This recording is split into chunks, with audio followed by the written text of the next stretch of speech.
A brave penguin with special needs, plus students heading back to in-person learning, and out-of-control wildfires in California as we are facing an increasing fire danger here in Arizona.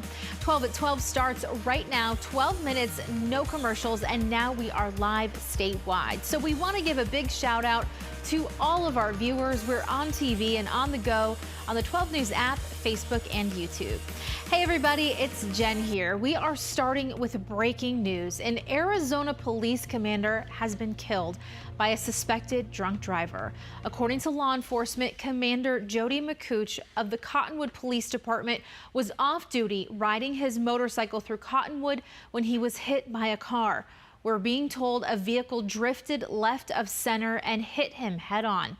The suspect driver is in custody and being processed for DUI by the Arizona Department of Public Safety. We'll continue to follow this breaking news for you. And now to the firefight coming on in California. The state is seeing a record number of devastating fires. Several crews from Arizona are helping battle the Creek Fire. Teams from the Sedona Fire Department and the Arizona Fire and Medical Authority left overnight to help. The Creek Fire is up to nearly 80,000 acres since it started on Friday. More than 2 million acres have burned across the entire state of California this year. And take a look at this. A firefighter recorded this video early Monday morning showing the bright orange flames from the El Dorado fire in the Oak Glen area. As of last night, that fire has burned more than 8,600 acres. It was sparked Saturday morning by a device used at a gender reveal party. Those firefighters working around the clock in California are exhausted, as you can imagine, just like this hero who laid his head on a patio table after being on the fire line for 26 straight hours. Yeah, that's 26 hours on the fire line. Lakeside Fire Engineer Danny Leach was fighting the Valley Fire in more than 108 degrees, and with all of that gear on too. And we're noticing some haze here in Arizona blowing in from those California wildfires. It's been a bad fire season in our state, and it could keep going. Driving along the Beeline Highway on I-17, you can see burn scars marking this year's devastating wildfires. A Phoenix Fire Department captain says heat mixed with very little monsoon moisture is the perfect recipe for the ongoing blazes. Something as small as just a little cigarette butt, or like I said, traveling along the roadways, anything that could cause a spark can quickly get out of control with the conditions that we've been dealing with all of the grasses, all of the low brush and foliage that's now along all of our highways, along our homes. Yeah, important reminder. So the fire captain asks each of us to be mindful of local and state laws when it comes to campfires, cooking out, and keeping our homes clear of brush in an effort to keep wildfires from starting. And most of the state is under a red flag warning today because of our extreme fire danger. So here's Crystal with your forecast 411. Thick smoke from the California wildfires smothered and covered our Arizona skies this morning, setting the scene for a fiery sunrise. It's very Halloween-esque, casting that orange glow. You could see the smoke spilling in here on satellite too, and we might get a special delivery of even more smoke today as those northwest winds really jump up on us. It's a special delivery we might not want to sign for because the winds could crank up to 60 miles an hour in our northwestern zones where we have a high wind warning in place. Gusty winds across our state in combination with tanking relative humidity values is going to be a dangerous duo for fire danger, which is why you're seeing a red flag warning lighting up across the state here. In contrast, we could see our setup shake out some showers and storms in northern Arizona and the White Mountains. It looks like the White Mountains will be the favored spot to trigger some storms, which could turn severe with 60-mile-an-hour downburst gusty winds and even some hail.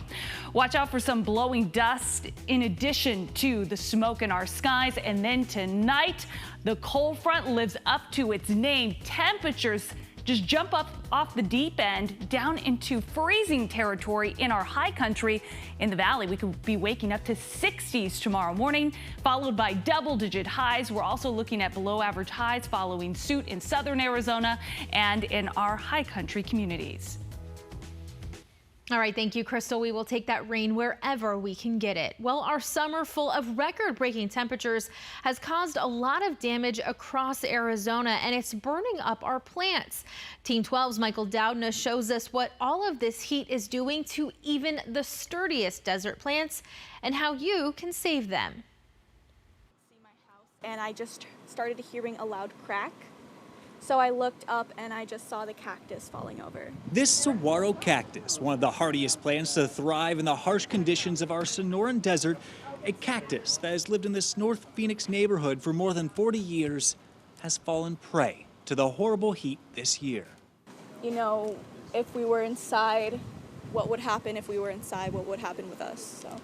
Mariana and her mother, both artists, spend countless hours in this room, a converted studio that is now covered in rubble. Brian Whitfield with Whitfield Nursery says these record-setting summer temps are taking a toll. Well, this changes everything, even the normal stuff. I mean, you know, you have Aleppo pines that have been growing here in the valley for 60 years. They're all burned up and golden. We have sago palms, which are yellow. We have plants which normally thrive in the desert that this year they're burned. But there is something we can do, even though we might not see the effects right away. Ideally, what you're going to do is you're going to water deeper, not necessarily more often, but a lot deeper. We get some rain, the humidity comes up, the temperatures go down, plants recover. That didn't happen this year. And the first time in my life it didn't happen. So it's made a big difference. So hopefully at home, most people watered at least 2 or 3 times in August, even to the hardiest desert plants, and that really helps. And for plant lovers, there is a light at the end of the tunnel. You know, this year's pushed the limits. We set records in July, we set records in August. This is the hottest ever, but we know that fall's coming. Michael Doudna, 12 News.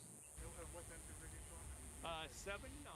Thank you, Michael. Well, parents and students rallied in support of teachers returning to in-person classes in Cave Creek. The rally happening outside of Cactus Shadows High School this morning. The return to in-person classes there is scheduled to start tomorrow. That's according to a Facebook post from Principal Tony Vining. Students and parents looking forward to going back held signs outside of the school saying thank you ahead of doors opening. We're out here today to show our gratitude towards Mr. Vining and the teachers that did want to come back and help us learn in person. We're very thankful that the school's hopefully opening tomorrow. So I'm excited for them to get back with their teachers, to get that one-on-one assistance, and then just interacting with the other students and just being on campus. And students are learning virtually today at Cactus Shadows High. They were supposed to be back in class today, but the principal said they did not have enough staff to safely reopen.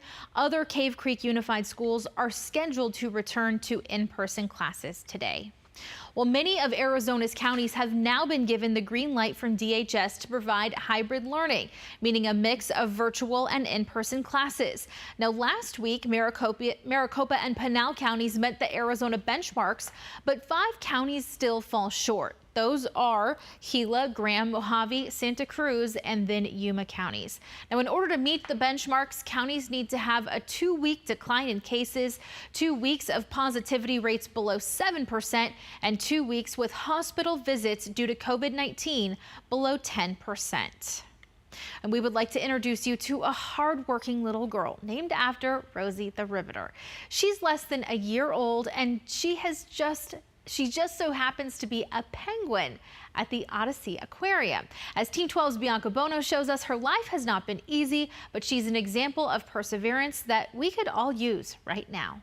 You say hi? From the moment Rosie the penguin was born back in December, she was our 39th bird. The team at Odyssey Aquarium near Scottsdale knew she was special. We did notice that mom and dad were very protective parents. After a few weeks, the animal care team, including Jessica Peranto, realizing this penguin's progress wasn't like the others. She wasn't quite hitting some of the milestones that we would expect, such as starting to sit up, and her feet were quite misaligned. Rosie's feet not so happy. A doctor discovering she had disabilities from skeletal abnormalities, meaning knowing it was going to be a long road ahead for Rosie, but a road Odyssey says was worth taking. Just like humans, again, everybody deserves a shot at a great quality of life. Rosie still couldn't sit up, so they created this, fitting her with a onesie meant for a preemie and elastic straps. At first, she wasn't sure what to do. But with each physical therapy session came progress. There you go. Easy. Rosie started improving, and after a few months, That's it. Good job. baby steps. She is, aptly named Rosie after Rosie the Riveter, and she is one tough chick. There's no other way to describe it. And pretty soon, You're doing it. Rosie able to retire her harness. Now Rosie has been reintroduced to her colony of penguins, and her signature shuffle making her a crowd favorite. She is a little bit different, but she is just as near and dear to our hearts. Although Rosie wouldn't be walking without her tireless team of trainers, during a time of so much uncertainty, they say Rosie was as therapeutic for them as they were for her. We're all so proud of Rosie collaboratively because, like I said, we got so much more out of it than we ever thought. And Rosie is still going through physical therapy, but she's on track to becoming a fully independent penguin. Bianca Bono, 12 News. Oh, go Rosie. I need to go meet her. Well, time now for the look ahead of the stories you'll be talking about a little bit later today. Two claims, one made by President Trump and one by Joe Biden, both under scrutiny this afternoon. Our Verify team breaks down who's telling the truth. Plus, Amazon bringing down the hammer and banning a certain kind of item being sold on its site unless it comes from within the U.S. And that's your 12 at 12, the facts on everything you need to know in just 12 minutes.